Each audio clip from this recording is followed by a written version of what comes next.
அதிகப்படியான எம்ஜிஆர் படங்கள் எல்லாமே வந்து ஒரு புரட்சிய படங்களாக இருந்துச்சு அப்படிங்கிறத சொல்ல முடியும். நிறைய வந்து ஏழைகளுக்கான வசனங்கள் நிறைய இருந்தது. ஏழைகளை பார்த்து கண்ணீர் வைக்கக்கூடிய காட்சிகள் நிறைய இருந்தது. ஒரு சினிமாவை பார்த்து மக்கள் வந்து எம்ஜிஆரை ஒரு முதலமைச்சர் ஆக்கினாங்க.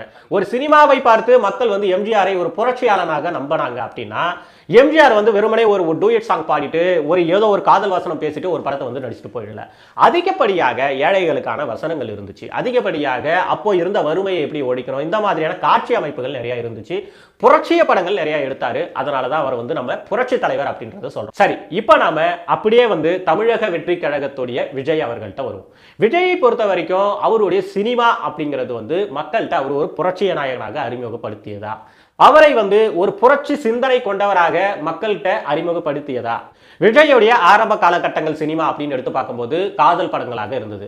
இடைநிலையில அவர் நடித்த படங்களை எடுத்து பார்க்கும்போது அதுவும் காதல் படங்களாக இருந்தது. சரி, கடைசியாக இப்போ அரசியல் வந்தாச்சு, கடைசியாக அவர் நடித்த படங்களை எடுத்து பார்த்தோம் அப்படின்னா அதுவும் காதல் படங்களாக இருந்தது. இதுதான் உண்மையிலே விஜயோடைய திரையுலகம் அப்படிங்கிறத நம்ம சொல்ல முடியும். அதாவது விஜயோடைய சினிமா பின்பம் இருக்கு இல்லைங்களா, அந்த சினிமா விஷயம் பொறுத்த வரைக்கும் மக்கள்கிட்ட இது வரைக்கும் அவர் வந்து ஒரு லவ் பாயா தான் இது வரைக்குமே பதிவாயிருக்காரு.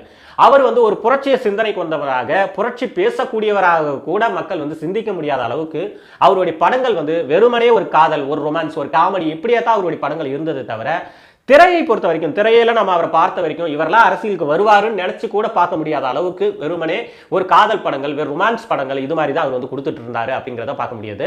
கடைசியா முருகதாஸ் அவர்களுடைய இயக்கத்துல ஒரு சில படங்கள், அது கூட முழுமையான புரட்சின்னு சொல்ல முடியாது, அதுல அங்கங்க சில சீன்ஸ், சில பிளாஷ்பேக்ஸ் இது மாதிரி மட்டும்தான் சில புரட்சியான விஷயங்கள் இருந்துச்சே தவிர புரட்சிக்கும் விஜய்க்கும் திரையுலகத்தை பொறுத்த வரைக்கும் எந்த விதமான சம்மந்தமும் கிடையாது அப்படிங்கிறத நம்ம பார்க்க முடியுது.